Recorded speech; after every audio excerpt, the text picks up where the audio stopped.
It's another week of weiniebat because, well, Marty has some family things to take care of. It's been a long work week, and I get it. It's late. I'm trying to do what I can to make sure this stuff goes out on time, but today's yesterday kind of hectic. We didn't record anything over the weekend because I don't know about you, but I like my time off. So it's just me today. Tonight I went to a comedy contest at the John Cocteau Theater in Santa Fe, where it was like 8 comedians were competing, doing their best bits. There was Josh Wells, Corey Herrera, Ricardo Cote, my favorite friends, Corey Mulkey, Alex Slim, and TJ Jones. Some other people. It was a pretty good show. Corey got first place. Josh should have gotten third at the very least. But Caleb Mulkey from Albuquerque got third. Still a good show. It was a fun time. Then we all went out and had some drinks and some food over at Boxcar. Bullshit around, talk shit, usual stuff. It was a good night so far. But like I said, Marty's not here, so it's just me. But I'm doing my best to make sure something's coming out every week, whether it's something small, something big. Hopefully next week we'll get back into the regular rhythm of regular Nothing Pacific episodes. So unfortunately we don't have that this week. So let's see what kind of time I can do by myself, which is not easy. Last week I went and saw Ant-Man and the Wasp: Quantumania, which was pretty good. The same set I did that I posted last week at the Leaf and Hive Night School show did not do well at the open mic, so go figure. The guy that hosted the comedy show tonight, Evan Galpert, he is a Wayward Comedy founder, I guess. He's going to be opening for Todd Barry in a week or two. Let's see. Now, if you don't know who Todd Barry is a big time comedian. So I don't know if they just went with, oh yeah, let's get a local, or hey, yeah, this guy's really good, so let him open for it. But April 14th, so 2 weeks, a little bit from now. But anyways, if you're in Santa Fe on April 14th, go see this show. Go see Evan Galpert open for him. Go see how good of a comedian he is. He's one of the people that I try to talk to. I'm not really good at talking to people, unfortunately. So it's always kind of awkward and weird when I talk to people. I can't make small talk. Hell, I'm trying to make small talk with you right now. That's the only normal events I know that's coming up, other than the regular open mic nights. If you want to come see me, you want to go some better comedians, come see that. It's every Wednesday at 8 o'clock at Chili Line Brewing Company. They got good food. They got decent beer. There's stuff to do in Santa Fe. A lot of people don't tend to not think that there is, but comedy is one of those big burgeoning things here locally. Kind of like Albuquerque. Albuquerque, apparently, in the last few years, that's been the big thing that's going on is comedy. From what people were telling me before the pandemic, and afterwards, it seems to slow down a bit. But now there's the dry heat comedy club, theater, whatever you want to call it. And it's good. Go fucking check it out. Go do something. Look, I really don't understand how people do like whole podcasts by themselves. They're just like, oh, I'm going to talk to myself. I'm going to talk to listeners. What do the listeners want to hear? I don't know. They don't talk back to me, so I'm just going to meander to myself. I'm just going to say a bunch of weird shit to myself. I don't know. I don't know how people do it. There's some people that do like self-help things, or they do a little thing by themselves before they introduce their guest. I don't have any guests right now. Do you want to be a guest? I'll fucking interview. I don't know how to do it, but I'll try. Let's have a conversation. Hopefully, we'll get back into the stream of things and start doing regular episodes again. I like doing this. You guys seem to like it because you keep listening. Although, we've asked people to like write in the show, ask us questions, talk about the show, maybe whatever you want to talk about. We'll bring it up. We'll talk about it. I'm unqualified to talk about most things, but I'll try. I mean, I've done things, been places. I have opinions. Do you have opinions? Do you want to talk about your opinions? Let's talk about your opinions. It's cool. I don't care. And I don't know. I don't know what most people talk about. Like tonight. Tonight I watched the first Comedians open. It was good. I laughed. Then there's two comedians. One that's I've seen a few times, Alex Slim. She should have done a lot better than she has. Like, I've seen her come out to the open mics and just fucking blow everybody out of the water. I have shit nights all the fucking time. And to see somebody like that bomb is kind of surprising. There was one person who a lot of people would agree that he just kind of got a sympathy vote. Like, he got second place. And he wasn't really all that funny. It was just like, okay, I get it. It's not great, but I get why people voted for him. He didn't bring more people or anything. It's just, how do you say it in the nicest way possible? He was disabled. It's probably the nicest way to put it. It was kind of like, oh, I get it. I can see why people voted for him, but he wasn't really that funny. Josh killed it. Corey destroyed. Even after at the end of the night, he sat there and was like, I didn't really feel it. He was like, no, dude, jokes per minute, just nailed it. Everything he did. Although he had a rough opening, trying to do some crowd work with a guy, and it didn't do well. The guy just was unresponsive to what he was saying. But overall, it was a good night.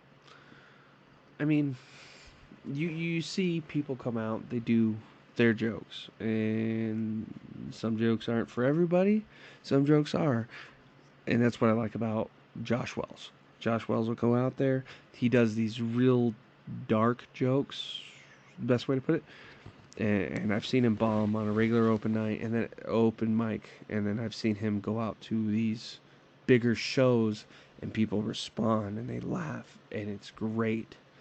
Like, at the end of the night, they did this improv game called Sex With Me Is Like. And so somebody from the crowd will shout out something. A few things I said got out there, like, sex with me is like a toaster. And Josh said, there's something to do with Pop-Tarts. I don't remember. But it was hilarious. And it, like, if they did the voting after they did that, Josh would have been number one whole way through. Easy. And they've done this a few times, so anytime I go and I hear them do it, I try to throw out things that are going to be hard, like Pet Cemetery, a toaster, robot, something weird. And watch people like that be able to take that and go, okay, then make it work and be funny about it. It's always amazing to watch this guy work. Corey is somebody who's been doing this for a while, like 4 years, I think now.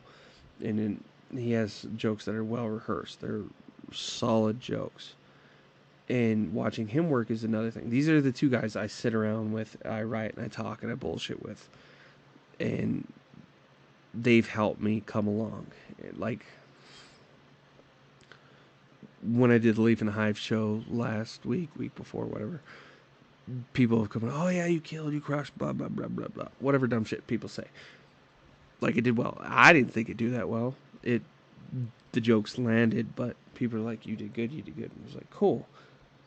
And then I see these guys, and they haven't had the same help I have, and they're out there. It's like when you go to the gym and you see somebody working out, and it's like, oh yeah, how do you do this? How do you do that? You're the guy asking, but they just automatically know what they're doing and how to do it. It's amazing to watch. So yeah, it's pretty fun. I don't know. I had a few drinks tonight. Drove home. Not sober. Not fucking drunk. Not stupid. But I was thinking about the whole way here. How am I going to do this episode? And I was like, well, I'm listening to fucking Tina Turner and Queen and whatever else, and I'm having a good time. On my way back, I was like, yeah, this is fun. What do you guys do for fun? What are those weird moments when you're in a car by yourself and you're like, yeah, this is awesome? I don't know. I don't know what it is. Half the time I sit there, if I don't know the words to a song, I just kind of make it up. I enjoy myself. Do what I can. I'm also just trying to fill some time here so that you have something to listen to. Something when you're on your way to work. Something when you're sitting around doing nothing. What are some podcasts you listen to? What are some books you've read? What are some TV shows you've watched? Movies you watched? I spend most of my day watching the A-Team with my mom. Or, like, uh, whatever else comes on the H&M, like MASH. So, I watch nothing but old TV. I've been reading Hellboy comics for the last few weeks. There's so much. There's so many comics for that. But I'm reading the whole way through, and it's interesting because it makes you think about demons, Frankenstein, ghosts, vampires, the Hollow Earth theory, all these cool and different things. And it's not something that's super present. Like, there's a Hellboy movie back in the early 2000s, 2009, 2007, somewhere around there, with Ron Perlman. There's 3 of them, and one of the big things in it were these frog monsters. And turns out these frog monsters in the comics, they span years of the comics. These are like the big threat, as opposed to just Rasputin or whatever. And then you read about Lobster Johnson, who was in the last Hellboy movie with Dave Harbour. Lobster Johnson is basically Captain America. He's just some pulp comic book hero punching Nazis and shit. But he was a ghost in the movie. But at the same time, they pulled it right out of the comic. It was awesome. And once I started reading the comics, you're like, oh man, this is cool. Which you see things like that, and you're like, say you take your favorite book, right? They make a movie about it. Like Harry Potter, I guess. Easiest thing to think of. But not everything's to the letter of the book, but enough of it's so close to it, or it's so right, but you get to see it. You don't just have to sit there and imagine it. And it's something different. It's something cool. It's something you know. It's like, that's why superhero movies are so good, because they're good stories. So, I don't know. That's what I've been doing, is reading comics and watching TV with my mom. Going to comedy. Working hard. Trying to get better. I don't know how it's going. People say it's going good. I wrote a joke the other day about when I went to Albuquerque. Because on my way home, I stopped at Tin Can Alley to get something to eat, to get something to drink, and play a little pinball. So, here's that. I was molested by a child recently. And it isn't supposed to be the other way around. I just wanted some pinball and not have somebody reach over and play with mine. I wasn't even done with my beer yet either. Like, let me get a little drunk before you try to take advantage. So I called my buddy. He was molested as a kid, and I asked him what I should do. And I don't know, I've met like 5 guys who are all around the same age as this kid when they were molested, which is also kind of weird because they were all Southern Baptist, not, and I thought it was a Catholic thing, so it just kind of carries over. Um, they didn't get touched in church though. It was just like on their own time with their families and church and school events or whatever else. So I don't know. This joke is like half baked, so I'll figure it out probably tomorrow. The open mic, maybe, hopefully. So I don't know. Tell me what you think. Tell me what your opinions are. Tell me what I can work on. I don't know. We've got to. Actually, that reminds me. We've talked about this guy who's a local meth head. The first time I saw him, he was doing karate in front of the bank. The next time I saw him, which was like a week or two ago, he was doing karate in front of the McDonald's, and I actually took a video of it and uploaded it to TikTok. So we made our own little TikTok, Nothing Pacific Pod. So if you want to see that video of him doing karate in front of McDonald's, it's on there. And then like a week later, he turned up in the local newspaper in the blotter section because there's like a police blotter where they report like anybody who calls in. And apparently he was doing karate on top of the local grocery store. And the cops went up there and was like, "Hey, what are you doing?" "Oh, I'm just doing my karate." That's the last I heard about that. And then this morning, it turns out the homeless people in town decided to build a little homeless encampment on top of the same grocery store. So I don't know what they're doing, but something cool about that grocery store, apparently. Whatever. That's the town we live in. Town that is full of dumpster fires. Not just one, not just two, but like at least 3 crackheads running around to where our friend Danya has hit 3 of them in her car. And they just scatter like bugs afterwards. I don't know. I still don't know what I'm doing. This is weird just talking to myself at this point. So I'm gonna call it a night. You guys be safe. Have a good one. Please write into the show. Give us something to talk about. Tell us how much you want Marty back and that his family isn't as important as this podcast. So we start putting out episodes and things are more important. Please, something, anything. You guys have a good night.